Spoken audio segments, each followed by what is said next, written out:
I just pursue in some more detail a couple of the security issues that you mentioned? Sure. DRC, you mentioned the DRC in your remarks. You met with President Tshisekedi. If not mistaken, you did meet with President Kagame. What was the reason for not meeting with him? Does that indicate any sort of pessimism with controlling the M23 situation in the eastern DRC? Ethiopia, you did meet with Prime Minister Abiy. How do you see the Pretoria Agreement going forward?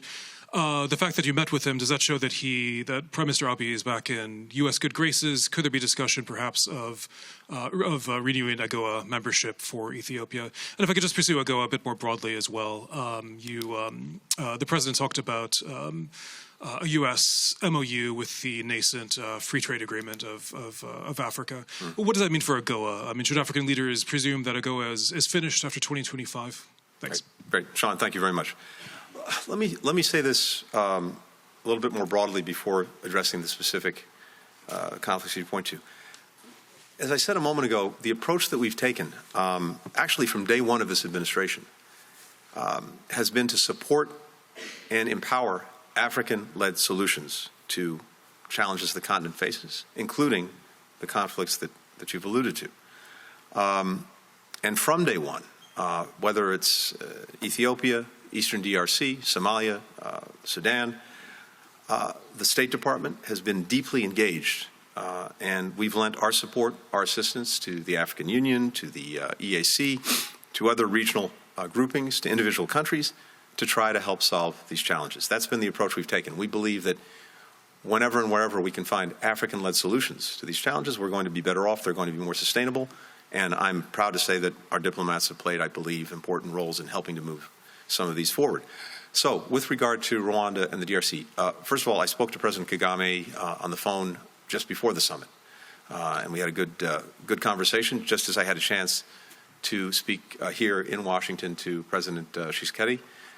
And I can say this, there is a two-track approach and these tracks are pretty much joined, the Nairobi process and then the efforts that Angola is leading that led to an agreement in Luanda, where all sides made commitments to, in effect, pull back and de-escalate the situation. That's an important agreement, and if and as it's implemented, I think it offers tremendous promise for ending the current conflict and hopefully leading to more durable stability in the eastern DRC.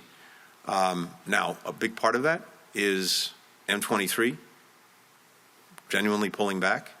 And there we are looking to Rwanda to use its influence with M23 to encourage that and to move that forward. At the same time, any militarized non-governmental group needs to stand down, and that includes groups like the FDLR.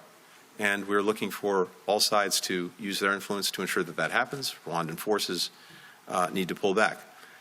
So the challenge now is implementation of what was actually agreed, and that's what we're working on with the leaders in question, but also critically with those who are playing a leading role in trying to reduce tensions and resolve conflict, notably Kenya, Angola, the EAC, etc. So I have some hope that we now have an agreement and a process that can lead to that result. That's what we're working on, and we'll continue to engage directly with the President of the DRC, the President of Rwanda, and with all of the others in the region who are leading this effort. With regard to Ethiopia, there too, we have a very important cessation of hostilities agreement that has led over the last few weeks to a significant reduction in violence in Tigray, the start of humanitarian assistance getting in significant quantities, the beginning of the restoration of services, and we hope as well the need to verify with international monitors that human rights abuses are no longer taking place. Implementation of this agreement, just as with the Luanda agreement, is the critical piece. The agreement's there. We need to make sure it's implemented, and that ideally the implementation is done as quickly and as effectively as possible. Another critical component of this agreement is for Eritrean forces to withdraw from Tigray. And we're looking to that, and I've had discussions with a number of the leaders who are here about the need to see that happen. So in both of these cases, I think we have now positive foundations to try to reduce tensions, resolve conflicts, create a stronger foundation for durable peace. But these things are fragile. They demand constant engagement, constant effort. And part of what we did here in Washington this week with the relevant actors was to work on the roadmap ahead for implementing these agreements. So there'll be a lot of follow-up in the days to come.